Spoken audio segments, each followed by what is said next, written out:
Doctor कल्याण गंगवाल गेले 50 वर्ष physician म्हणून मी पुण्यात पूना हॉस्पिटल आणि केईएममध्ये कार्यरत आहे. सध्या कबुतरांचा प्रश्न हा ऐरणीवर आलेला आहे.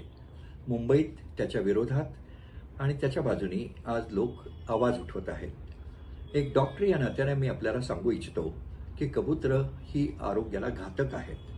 त्यांना दाणा देणं, त्यांना फीड करणं हे जरी मानवतेचं कार्य असलं तरी मानवी आरोग्याला कबुतरं ही घातक यामुळे आहेत की त्यांची विष्ठा, त्यांच्या पंखातून येणारे अँटीजन्स आणि त्यांच्या मूत्र आणि विष्ठेमध्ये जे जंतू असतात त्यामुळे मानवी आरोग्याला धोका होतो हे आता विज्ञानानं सिद्ध केलेलं आहे.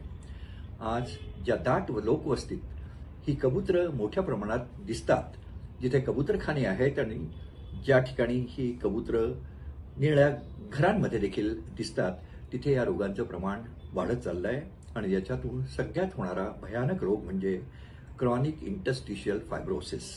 याच्यामुळे एकदा हा जर रोग लागला तर पेशंटला मृत्यूशी झगडावं लागतं. 3-4 वर्ष अत्यंत वाईट जातात, ऑक्सिजनवर राहावं लागतं आणि अशा प्रकारे त्याला मृत्यूला सामोरं जावं लागतं. त्याचप्रमाणे स्किनचे आजार, अलर्जीचे आजार, दम्याचे आजार हे तर या कबुतरामुळे होतातच, पण त्यामुळे इमारती खराब होणे आणि वाहतुकीला देखील त्यामुळे अडथळा येणं असं देखील या कबुतरांमुळे मोठ्या प्रमाणात होत आहे. म्हणून एक डॉक्टर नात्यानं मी समाजाला अपील करतो की हे कबुतरखाने मोकळ्या ठिकाणी दूर दाट लोकवस्ती असलेल्या भागांपासून हे दूर असावेत. आपण जीवदयेचं काम करावं. मी देखील गेले 50 वर्ष शाकाहार, जीवदया आणि प्राणीरक्षा आणि पक्ष्यांचं संरक्षण यासाठी कार्यरत आहे.